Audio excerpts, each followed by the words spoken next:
How you doing? Hey, girl. Hey. Hey.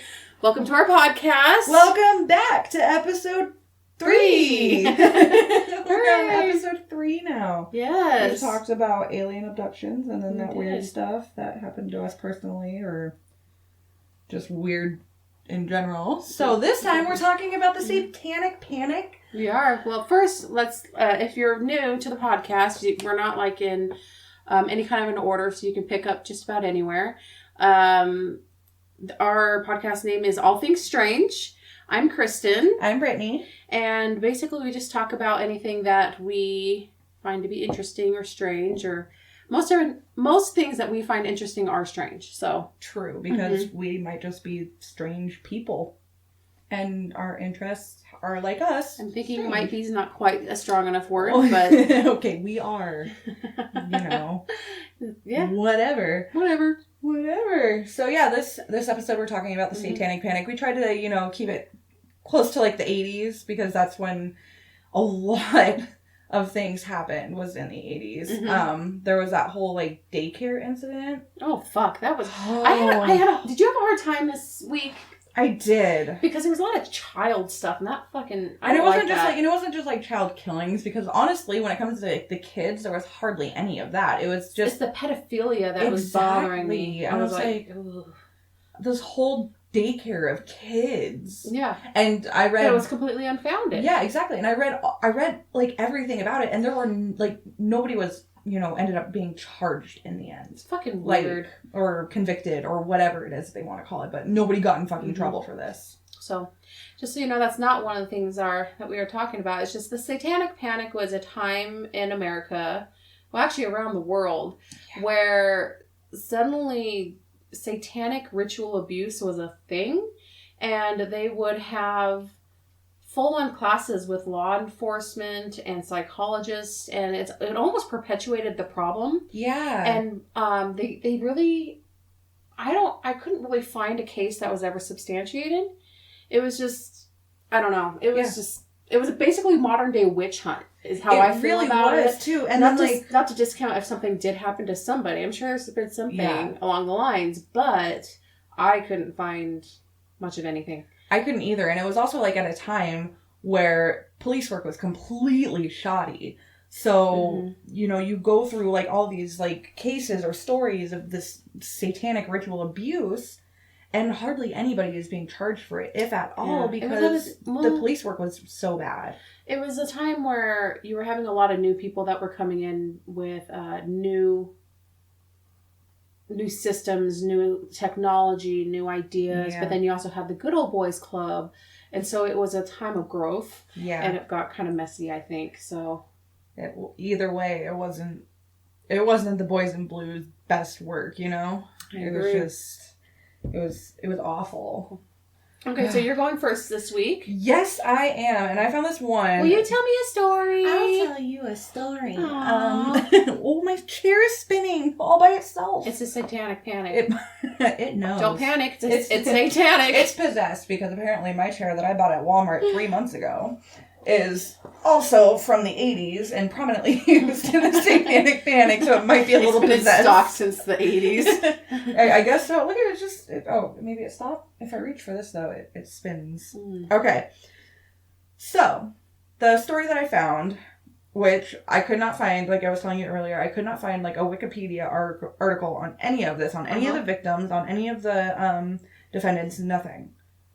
That's like, you'd think like there'd be like some sort of a blurb somewhere. What happened when you Googled it? When I Googled it, all that came up were like news articles or like like the kind of like, not like news people, but like article websites that people write about something. That's all I found. I couldn't find anything on Wikipedia though. So I guess I'm gonna be writing a Wikipedia this week.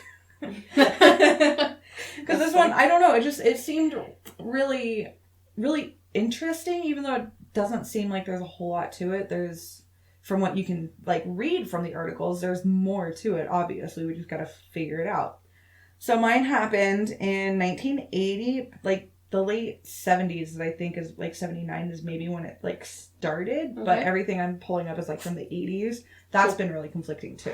Okay. So in 1980 in Falls, Fall River, Massachusetts.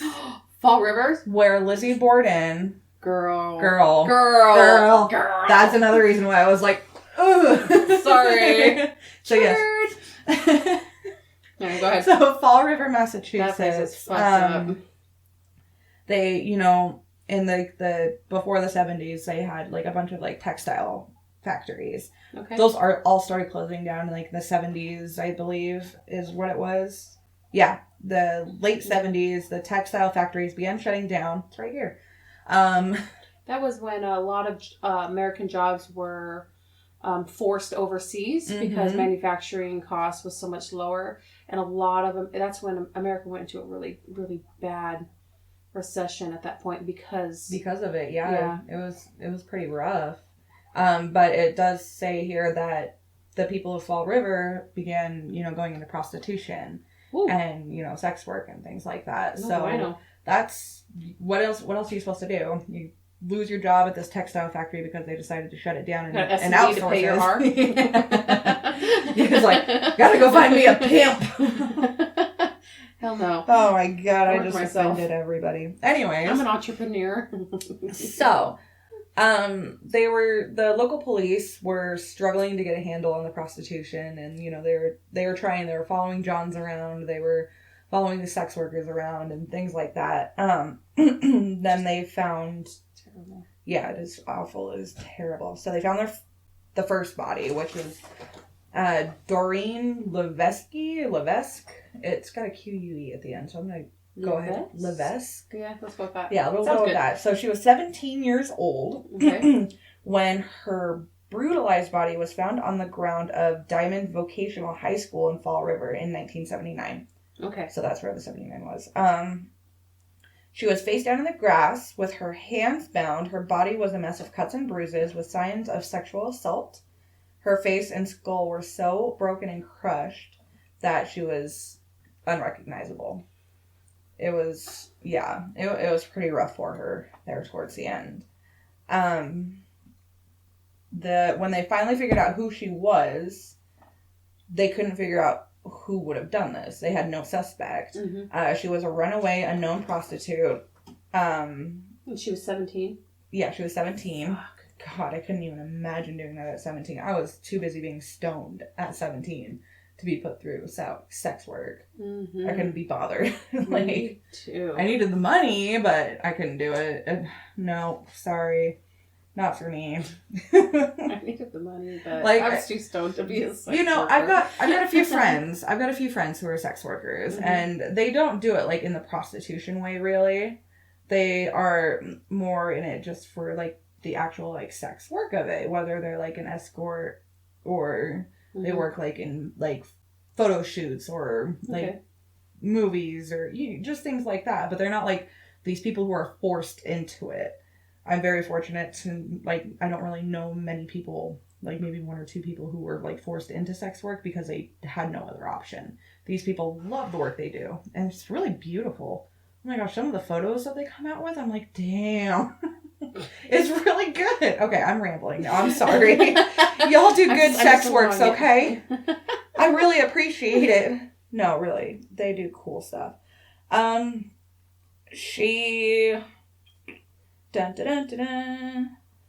Okay, so that was basically her. They just never had a suspect because she was a prostitute and she was into the seedier side of town, which was the whole town.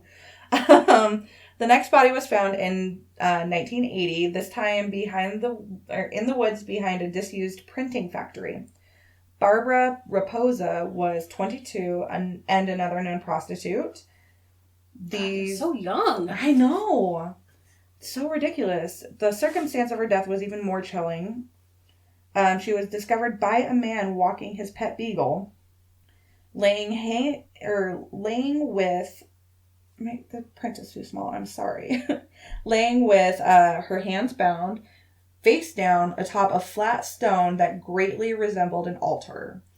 As with Levesque, her body was extraordinarily beaten and her skull was crushed. There were also stab wounds to her head. The man who discovered the body found it to be so unrecognizable as a human form that first thought his dog happened upon a mangled dead animal. Mm-hmm. He didn't realize the truth until his pet attempted to eat the remains. Ew! Yeah, gross, poor beagle. Oh my god. I love beagles. I'm gonna be eaten by my cats when I die. You are gonna be eaten by your cats, sweetie. I just know it. Ugh. Fuck. That's terrible. God. You love them, you give them everything, and they fucking eat you. Yeah, seriously. Stupid beagles.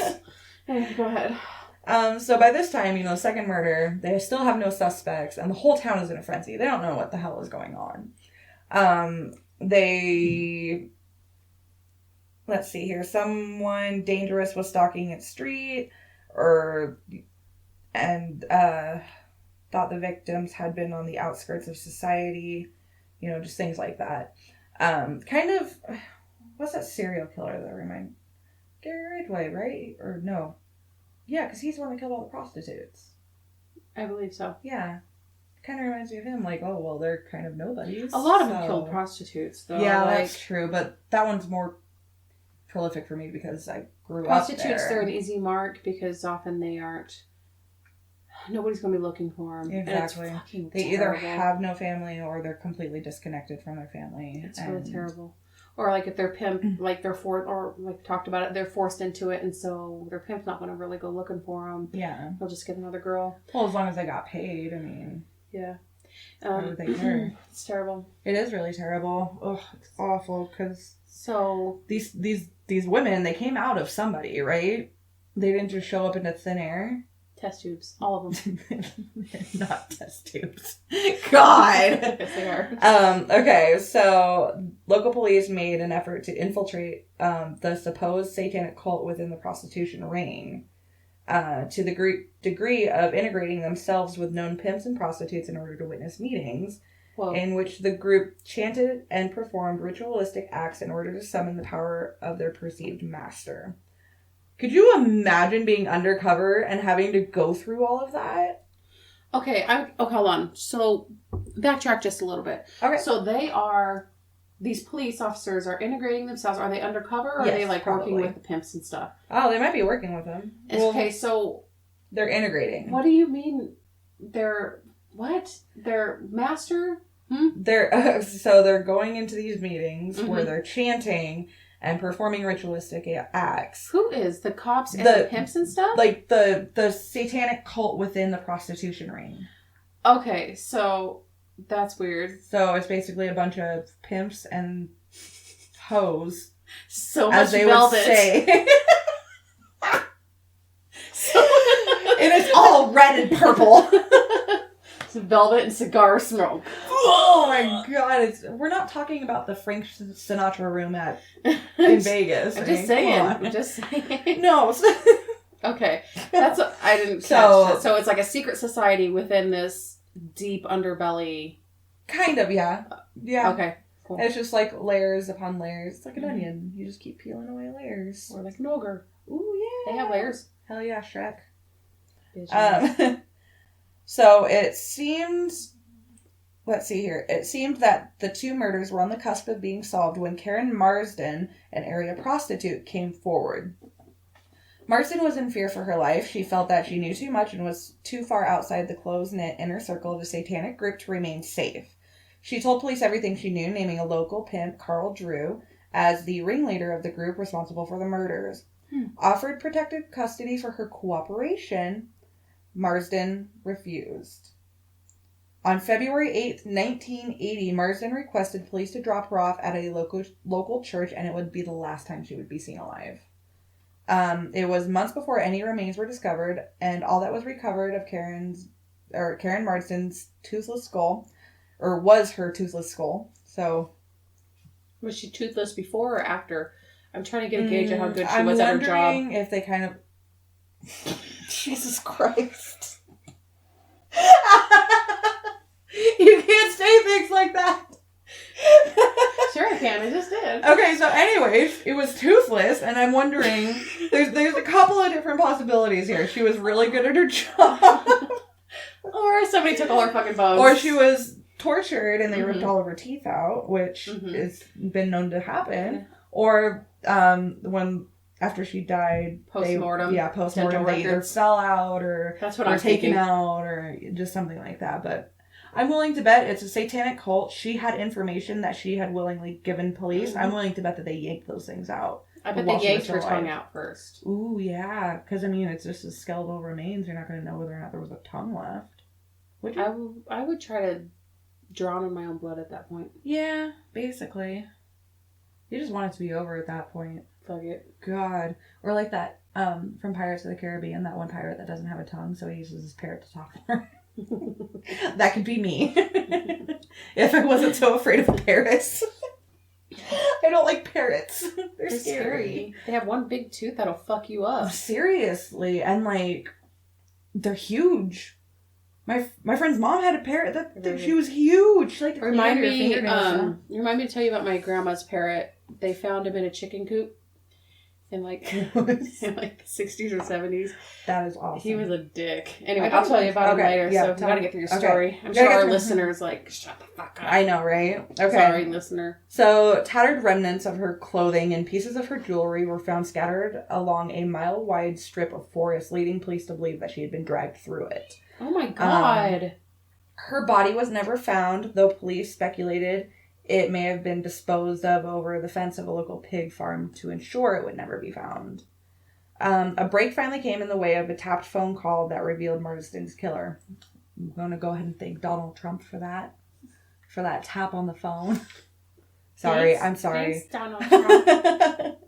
Okay, the voice on the line was not that of Carl Drew, however, but that of his 17-year-old girlfriend, Robin Murphy.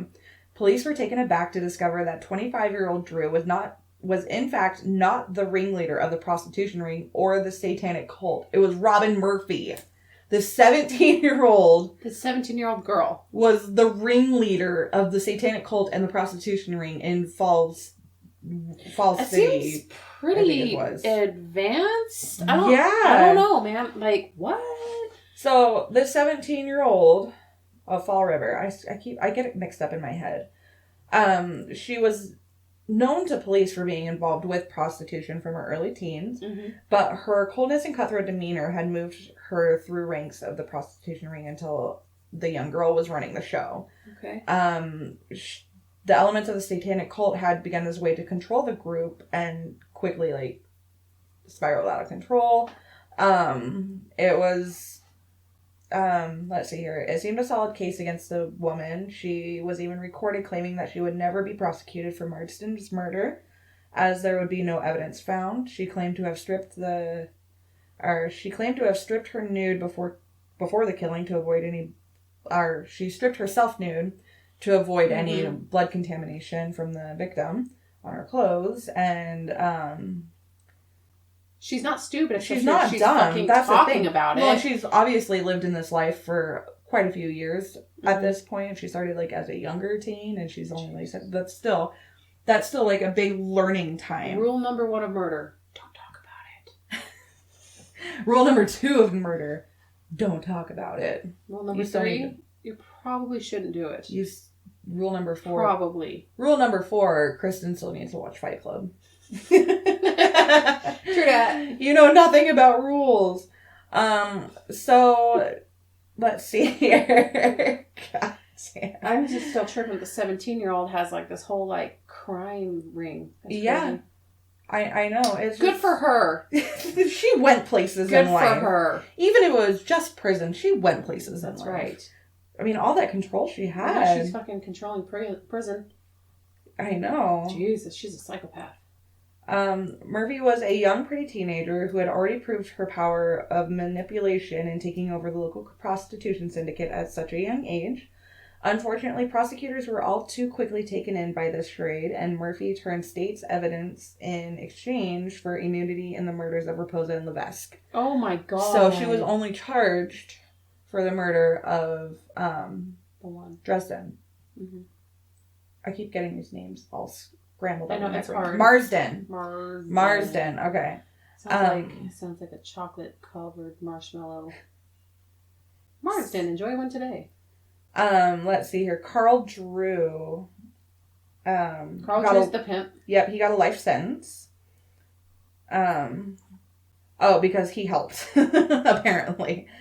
She described in detail how Drew knelt on Marsden's beaten back, pulling her head back by her long hair, and decapitated her with a hunting knife, all the while admitting no real involvement herself. This is everything that that she said. That's terrible. Karen said. Or Robin.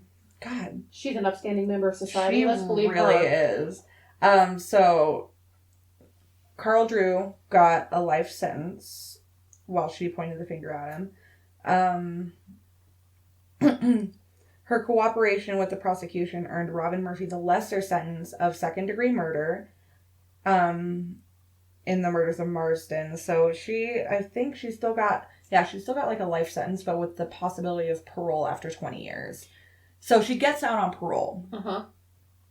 And she gets pulled over like in the shady part of town somewhere. How long ago? So that was 70, so in the 80s, so 20 years from, so 2000, early 2000s. Yeah, early 2000s. I think it was, oh goodness. She was paroled in 2004. Okay. But she was arrested on a parole violation in 2011. Okay. It was basically like a drug thing, like heroin. She says that the person that was with her had heroin in her purse, and she had no idea, and blah, blah, blah, blah, blah. Sake. So the funny part is she's back in there. Her latest parole hearing was March 12th, 2012, and she was denied. Good. I know. I don't know how she got out in the first place. Fuck that hoe. Seriously. So yeah, she was never charged that I could find, at least from this, like, the 3 articles that I found. She was never charged with the murders of the other 2. Just the one. Just Marsden.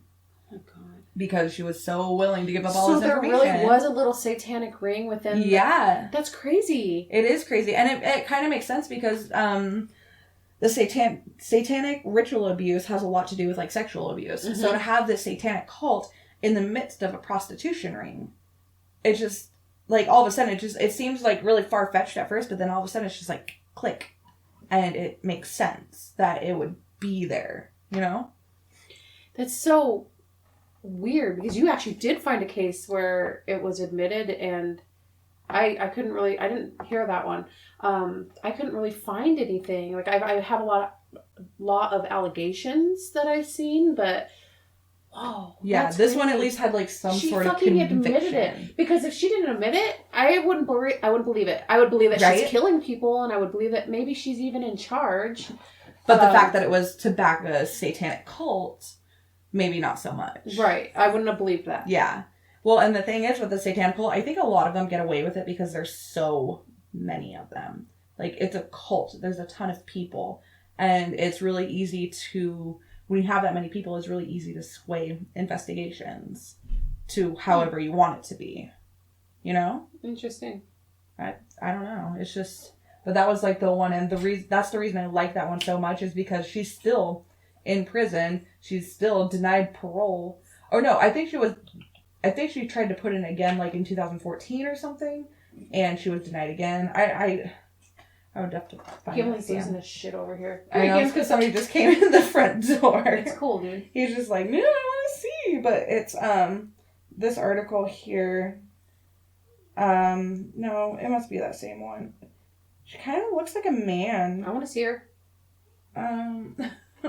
What kind of ain't the word? Yeah, she's basically like... She was fucking running that cell block, man. She was, too. And you can tell by that haircut, because it's got... Yeah. It's kind of got says like that... business. Well, it's kind of got like the Italian meat butcher, but you're like in your 50s or 60s and you got type kids. Hair, but you still have like all of your hair. You know what I mean? That's just... Whoa, she's very masculine. Very masculine. It's probably all the years in prison where you don't have, like, really great foods or anything like that. But it's still... No, but, like, really like, her jaw... Are you sure that's a fucking girl? There's boobs. Look at the boobs. Oh, I know boys with boobs. They're called moobs. Moobs. I don't know, man. You guys, you need to look at this picture because this bitch. Her name is Robin Murphy. There is an article on Herald News, HERALDNEWS.com. The article that I was reading from is actually from bloody-mess.net because it's just all too perfect, apparently. But yeah, if you can find something on Wikipedia about her, because I couldn't, Do you have an email yet? Yeah, we do, actually. It's allthingstrangepodcast@gmail.com. Cool. Email us. Yeah. Let us know. Email us. I want to hear all about your story. Okay. My story. So I'm going to kind of apologize in advance because every single thing I could find... First of all, I couldn't find too much on it.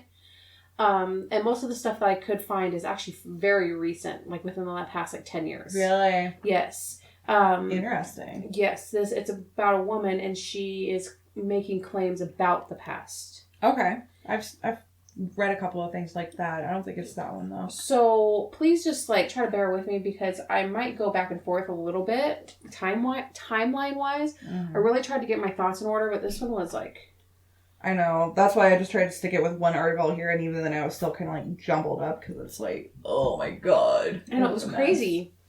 Okay, so I actually have a couple of documents here, and this one is about a lady named Cynthia Owen. She's from Ireland. Okay. And... Good potatoes. Good when potatoes. When they have them. Down every fucking day. Not during the famine. No, but that's what the potato famine was. That's all they had to eat. That's all they had? Yeah. Okay, I got it mixed up then. I didn't pay attention in history. But they survived because a potato is very nutrient rich, mm-hmm. and most of it's in the skin. Yeah, exactly. So I always get really mad when people take the skins off potatoes. I'm like, just leave them. They're good for you. They're very good for you. Yeah. Okay, anyway, sorry. Okay, so Cynthia Owen, she's from Ireland, and she was born into a really fucked up household. There was 5 or 6 kids, and her parents were severe alcoholics, and she went through some major shit, and I'm not disputing that. Some of her other allegations are pretty out there. I have a hard time with that. I'm just a natural born skeptic, so you'll have to talk some of it out with me and let me know what you think. Okay, so she came out in, I want to say the 90s or so, and then she was alleging that her parents would prostitute her and her siblings for alcohol and food and cigarettes and just basic things that they would want. Yeah. And that it was all part of a giant pedophile ring. Oh, good. All within this tiny little Irish town. Yeah. Tiny. Of course. Yes. So she had a lot of, I don't know, and then there was a lot of satanic ritual abuse orchestrated by her parents, and it involved at least 9 to 12 other men. And she says her account is supported by her psychologist. Okay, so if a psychologist is, a good psychologist and can tell the difference between, what's too far-fetched or what actually really happened, I mean, you can only fake so well. I know there's people out there who are masterminds at lying, but I don't know. See, I don't know unless her psychologist is in on it. Yeah, trying to create notoriety for themselves, because there's been some very clear-cut cases of that. Is the psychologist a man or a woman? I don't know. Because if it was a man, then I'm less likely to believe it, because they could have just been fucking around during the entire session, all the sessions, and just been oh yeah, I'll say anything. Yeah, so she came out in 1995, and one of her allegations, one of the most fucked up allegations that she has, is that she was the mother of a baby that was found stabbed to death in its Dún Laoghaire in 1973. What? Yeah. She said her pregnancy had been the result of a rape from when she was 11. Oh my god. And a coroner's report, and don't read too much into this, a coroner's report later, way later, it said that she was the mother of that murdered baby. Really? Yes. So how am I not supposed to read too much into that? Okay, I'll tell you in just a minute. Because but basically what she said was it was a product of rape, and when the baby was born, her mother stabbed it to death with knitting needles. Oh damn! Yeah, and the baby was just fucking retarded, because the baby was just left on a street wrapped in newspaper. like, for anybody to find. And there really was a case of a baby found in that time period of a baby that was stabbed to death. Well, here's the deal. The baby was born buried in a mass grave with other people and infants. And so I don't know how they did the DNA. I don't know how they could. That's why I'm saying don't read too much into it, because that's like really contaminated. That is really contaminated. The other thing though too is when you have a baby, you also have like a certain amount of like scarring and things like that. So if she maybe had talked about it, she didn't come out until after she was already married in 1995. She's already married and had a son. Yeah, so her body already bears marks of childbirth at that point. Then how the fuck do they know? She's also saying that maybe they kept like a lock of its hair. Maybe. I don't know. But she is saying that there are some things that were found next to the body that were disposed of, like the police didn't keep them. So she's saying that there's a conspiracy because it's a small town. Yeah, which wouldn't surprise me. Exactly. So it wouldn't surprise me, but at the same time, it's like, these things are so fantastic. Well, and then here's the thing too, though, because she had the baby in the 70s. Yes. Right? 73. She was 11. So I'm sure that they would have had kept some sort of I mean, it's also a small town in Ireland too, so I'm probably completely wrong about this, but I'm sure they kept some sort of a record or something, with maybe fingerprints or just something from the baby that maybe they had some sort of DNA from it. I don't know. I know. That one's kind of weird for me. I don't know more on it really. Except for at one point, I want to know more. She wanted the baby. I know, right? She wanted the baby to be exhumed, and they said no, and she didn't contest that. But then some, other stuff happened, and then it ended up that the baby was exhumed, and and so basically they're saying that her claims were true based on the balance of probabilities is what it says. Well, I mean, with the mass grave too, are they just throwing bodies on top of bodies, or are they just kind of laying them side by side? I have no idea. Because if they're doing bodies on top of bodies, there's obviously some baby in there that's hers. Yeah. If they're laying it side by side, then maybe there's, I don't know. Yeah, so how do they know it's the one that was stabbed? Yeah, exactly. I'm not disputing the fact that she had the baby. Yeah. I just don't know if that's the baby. Yeah. I'm sure they know some more than I will. But she also made another claim that she had a stillborn baby, and they buried it in the family garden. But police found absolutely no human remains after digging up the plot. They dug up the entire garden of her old house. My God. Yeah, and her parents, as well as her older siblings, they deny all of the allegations of abuse. Of course. Yeah. So either she's completely telling the truth and everybody's in on it, or she's batshit crazy. But the younger siblings substantiate that there was abuse in the home. So she claimed that her brother Michael and sister Teresa were also abused, a charge that was denied by her older brother and father. One of the alleged abusers is Cynthia Owen's older brother, Peter Murphy Jr., while the father, Peter Murphy Sr., is also an alleged abuser. So they're saying father and son were both abusers. Okay. One brother, Martin, he committed suicide in 1995 after revealing that he had been sodomized in his family home. Oh, no. Yeah. Fuck. I know. Jesus. This one's rough, man. It's when you're home, that's your safe place. This was not these kids' safe place. God. So that's what I'm saying, that she had some terrible things happen. Yeah, she did. So meanwhile, another brother, Michael, he disappeared in 2002, and the sister Teresa committed suicide shortly after the discovery of his body in 2005. So he was missing for 3 years. For 2 or 3 years, and they found him, and then the other sister offed herself. Fucking killed herself, and she left a suicide note, 37 pages. Yeah. Do we have that somewhere? It corroborated a lot of Cynthia's account, and I don't know, I couldn't find it. Oh my God.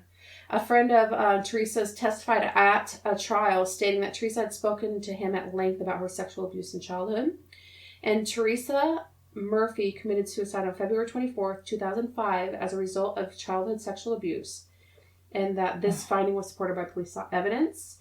Teresa was the child of her older sister, Margaret Murphy. Oh my God. So, like, her mom was actually her sister, and I don't know who her dad was. Because if it was a pedophile ring, it could be anybody, or it could be her own dad. Jesus Christ. I know. What a fucking fuck show. Dude, so bad. And this is a heavy one. This is heavy. Good job. Great find. Going to It's like hell antiquing. anyways. Yeah, it is like antiquing. God, that is absolutely, like, because every time I think of, like, Ireland, it's like, you know, most of the movies that I've seen with Ireland, I've never actually fucking been there. And it's like, you think of, like, this really old world place, like, I think I've maybe seen, like, was it, yeah, like, that one movie with Amy Adams where it was in Ireland. What's that movie fucking called? Anyways, that's, like, the only, like, present time Irish movie that I've seen, or movie set in Ireland. The rest of them has been, like, you know, like, way back in the day. So it's like, every time I picture it, like, just so archaic. And, like... Old thatched roof. Old thatched roof, exactly. Yeah, I gotcha.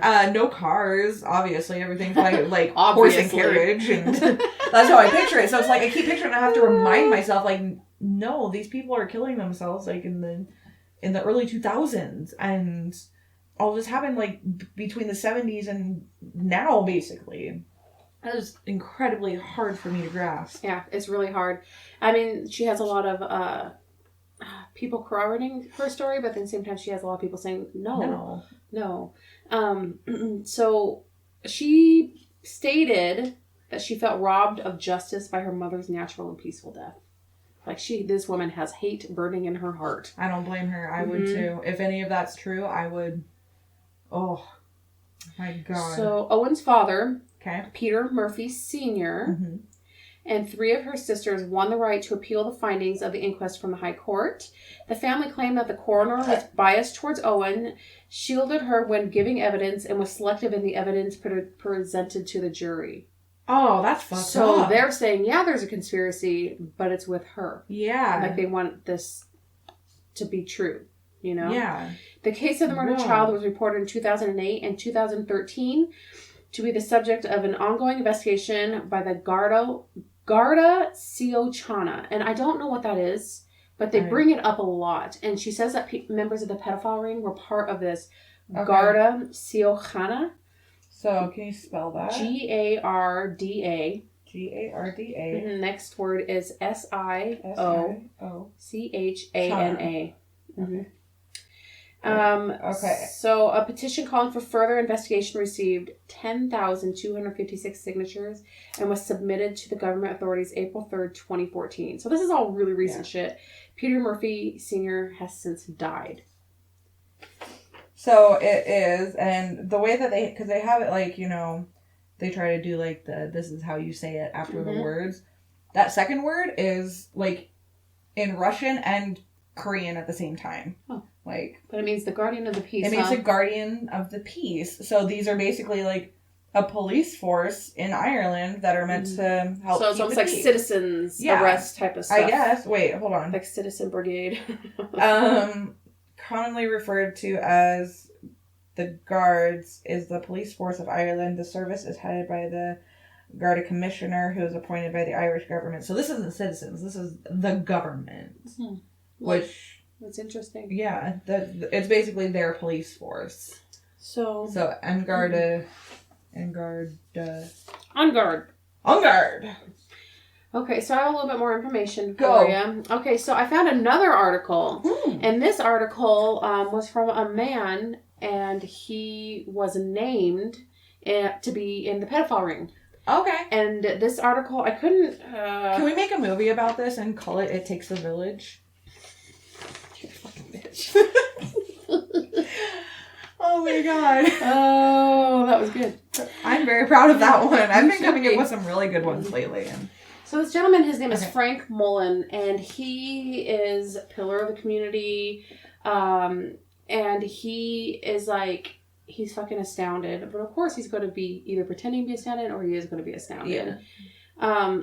And so this was...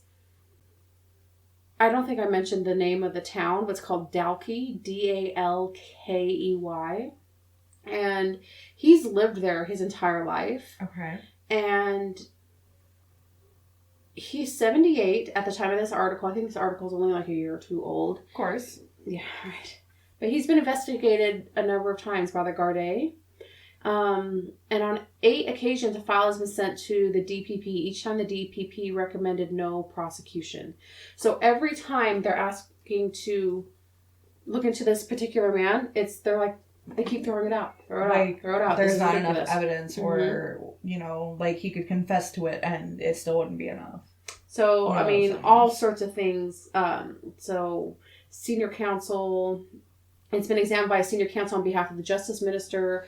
No further action was recommended by the barrister. The allegations have also been investigated by the HSE, which told Mr. Mullen that nothing had been proven against him. Oh my God. So, I mean, I don't know what all those things mean because I'm Merca, but sounds pretty fucking official, right? So basically, they build up a case against him, Mm-hmm. but the prosecution throws it out.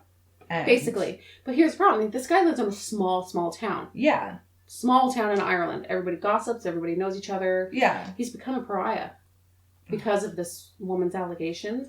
And if they're true, good. Fuck you. If they're not, you're destroying a man's life. Yeah. Which most people don't care about because it's all circumstantial. So, Mr. Mullen, he's one of the 12 local men, 6 of whom are now deceased. Of course. Accused by Cynthia Owen. She used to be Murphy, as being part of a pedophile ring in the Dalkey in the 1970s. Owen grew up locally in a family that was highly dysfunctional. Her parents were alcoholics, and 2 of Cynthia's, there was 8 siblings. Oh. 2 of the 8 siblings and a niece who was reared by them. So they took all their own lives in took their own lives in adulthood. So they're talking about the 2 suicides. God, that's just so awful. So at the age of 15 in 1977, Cynthia, she escaped her home and she was sent to live with relatives in Wales, and she's basically lived in the UK since, so she hasn't really been back to Ireland. And she's married with a son. Yeah, I don't blame her either. Is his name Duncan? Yes, Donuts. So yes, 1995 is when she made all the allegations of abuse and about the pregnancy, and so terrible. And then she also, over the following years, she also alleged her parents hired her out to that pedophile ring. Yeah, so she keeps saying that this Mr. Mullen guy, he's a member, and she said the arrangement sometimes happened through her father's role as a caretaker at the local hall where he came into contact with these men. Ugh. And Mr. Mullen, he served in Anna Garda Síochána, or however you say it, that thing we looked up, from 1958 to 1985. So he was a cop. He was just he was straight up pillar of the community. Oh my God. And he was a pedophile? But it's just that they're not cops. It's something that they do in their spare time. So it's like... They're still technically cops if they're employed by the government to keep the peace. But do you see what I'm saying? Because he worked in insurance. Like, he was an insurance salesman. So... Oh my God. Do you think he sells alien abduction insurance? Oh my God, we should I never called Geico. I was going to call Geico. Sure, that's hysterical. Yeah, so, I mean, after he left the force, I don't know, they didn't say what branch of military he was in, but he worked insurance until he died. But yeah, he was part of this club. Jesus. So what he said, this is a quote from him, he said, "All of us whom she accused were well known within the community, so maybe that was why she used our names. That's the only reason we can think of," he says. He said he knew of the Murphys and White's Villas, which was the neighborhood they lived in. And because it was a small town, and Mr. Mullen was on duty the day that the baby was born. Or not born, but discovered. Yes. And so they found it in a laneway, and they went over, and other people were there, and the baby was lying wrapped up in newspapers. Holy shit. Mm-hmm. And then so they called out the murder squad. Yep. So, and all this would only emerge 30 years later during a 2005 coroner's court hearing into the baby's death.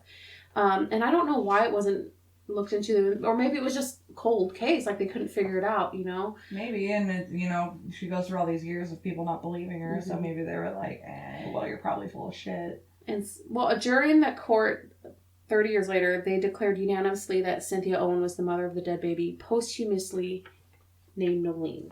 So the baby has a name now. Oh, that's nice. That is good. I mean, ooh, I Whoa. don't know if you heard that, listener, but we're getting a storm. No, that might just be somebody taking their garbage cans out. No, that's not. Cool. All right, let's wrap this up. Yeah, let's get this going. Okay, so, sorry, I'm just looking. You're fine. Sorry, guys. Mine was a mess, I feel so much pressure. I know. I researched it 2 hours before we started this podcast. Okay, among the allegations against Murphy is that the HSC told him it was investigating that one of Cynthia Owen had been brought to Dalkey Island on 2 or 3 times where she was abused in a satanic way. What? And that there were goats involved in the ritual. Well, that's surprising. I thought that was a fun little tidbit. Actually, they use goats a lot in satanic ritual. Cynthia Murphy did write a book, so if anybody's interested out there, it's called Living with Evil. Oh, of course. I would like to read that, actually. It'd be interesting. It would be an interesting read. I'll just read the footnotes. I'm not going to be one way or another. I think it would be an interesting take. Yeah, that was another thing that she is accusing Mr. Murphy of. Yeah. Or Mr. Mullen, excuse me. Is that, okay, so in 1973, or thereabouts, there was a family that burned to death on Dalkey. And what she's saying is that members of this pedophile ring went in and murdered a few of the family with pickaxes and then burned the house down. Shit. With them in it. Shit. Yeah. So it's like things are getting more and more and more fantastic. Yeah. You know what I mean? And, I don't know. And there was it says 13 of them were burned to death in that. 13 people. 13 people. Yeah. So now it seems like it's kind of like the thing I was talking to you about earlier, with the whole lying thing. It's almost like she's getting more and more attention, and it's getting more and more. So she's getting a lot braver with her lies, and a great liar won't ever change their story. A good liar, which 95% of liars are, here's the scary. A good liar will change their story every now and then. Great liars, the real psychopath ones, won't ever change their stories. Yeah, because they're good at them. Because they stick to it. Well, the Irish Examiner understands that the allegation originated. So the Irish Examiner is where I got this article. Allegation originated with the surviving member of the Howard family, the ones that burned to death, and they said, but that person died. So I don't know. So is he accused of? That's what he said. Maybe. But then he died. So I don't know what the whole circumstances are there. So that's another thing that makes it really weird. Yeah. And what's really sad, if it's not true, is that Mr. Mullen, his long tenure with Dalkey United came to an end. He had been one of the founder members of the club more than 50 years ago. So it's a football club. Mm-hmm. And among players he mentioned and remained friends with was Irish football legend Paul McGrath. Oh. And he was asked to leave the club as a result of the controversy that swirled around the allegations made against him. I mean, so if this man, publicity. if this man didn't do it, I mean, his whole life on paper. That one was really close. I'm sorry, that scared me. I'm sorry. Oh my god. Okay, I'm almost done, guys. No, you're fine. So just 1 or 2 more points. So, where was I? I don't know, but your dog's freaking out. Oh, yeah. Oh, my God, but Wiley's not cool. So they kicked him out of his football club, which he was a founding member. On paper, this guy served in the military. He worked insurance. He was part of a citizens policing thing, which is really cool. Insurance. He helped found this whole club. So on paper, he looks stellar. He's a very upstanding person. And this poor woman, you should read some of the things. His wife is she's just mortified. She doesn't want to leave her garden gate because she's so mortified by everything. Really? Mm-hmm. So I don't know. I don't know what to think because half of me wants to believe her, and the other half of me is no, she's totally full of shit and just ruining everybody's lives. It's really because it's so fantastic. It is. So one thing that Cynthia did that I really do not agree with because things are still in court and I don't know, but she's really believes what she's saying. She uploaded further allegations on a Facebook page, and that's where she identified people by name. No, before you that, can't do that. Before that, it was kind of obscured, but everybody in the town knew who they were talking about, so that they were still like having trouble with that, you know. But nobody else in Ireland knew who they were talking about because it was all anonymous. But then she went on Facebook and just fucking blew that shit up. That's the problem with social media, especially when you're like in an ongoing trial or, you know, there's new things always constantly coming to light. You can't. She kept it up for a week. And for a week? And then she took it down. They didn't like force her to take that down because that's really fucked up. I don't know why it was taken down, but it was up there for a full week. Oh, girl. Yeah, and so that alone, I'm sorry, but that alone makes me think that she's lying her ass off. Well, he has some issues because he said that there's some details that can easily be checked out, and it's like he's like, this doesn't make sense. Like, one witness identified him visiting the Murphy home in uniform when Cynthia Owen was a child, yet his employment record shows that he was out of uniform from 1964 to 65, when she was only age 3. Yeah. So that doesn't collaborate. Another allegation was that Cynthia Owen had been taken to a named house where she says she was abused by members of this ring, yet the man she named as occupying the house only took up residence in 1984. And she had long been gone since then. Excuse you. Yeah, and one of the things he says was, we're 5 generations in Dalkey, and I couldn't leave a legacy like that behind me. I had to clear my name before I decided this I think she's full of shit. I think she's a big fat phony. Well, the Irish Guardian, or whatever this is, wrote her, and she wrote this lengthy email. Of course she did. And she basically she wants all that attention. Yeah, she said something back to everything. But basically it was like, well, I was abused and you can't expect me to remember everything specifically. But she's being really specific with her accusations. Yeah. And so when they go back and fact check, it's like, no, that's... But to be fair, if you're a child, yes, you know, your timeline can get messed up. Yeah. So I'm not sure, but... No. I know. I don't know how I feel about this woman. I just don't. I mean, I feel like I'm kind of an asshole because I'm assuming she's lying. I mean, I kind of feel the same way, but just with everything, like... It's getting more and more fantastic. I do not disagree with the fact that terrible things happened to her. I do not disagree with the fact that she had a baby, probably by her dad or one of her dad's friends, or maybe even her brother. I don't disagree that she wasn't raped and horrible things. But I feel like it may have fucked with her mind a little bit. It may have. And I mean, I went through like probably about 4 or 5 years worth of sexual abuse and growing up. And I can definitely see how, and this was like, you know, between like 11 years old on a little bit. And I can definitely see, you know, at that time, you're very impressionable. Things are very like still really confusing. You're getting ready to go through puberty. It's rough, and it plays a lot of tricks on your mind. And I went through all of those mind tricks throughout the years. I can definitely see how easy it is to turn to the lifestyle of accusations and blowing things up and getting that attention, because at that point, when it's happened for so long, you're just used to any kind of attention. You want any kind of attention. I, on the other hand, made the choice to be a better person. I think the psychologist does too. I think the psychologist saw that as some sort of like PR case. And was like, I could probably end up making a whole lot of money off of this one way or another.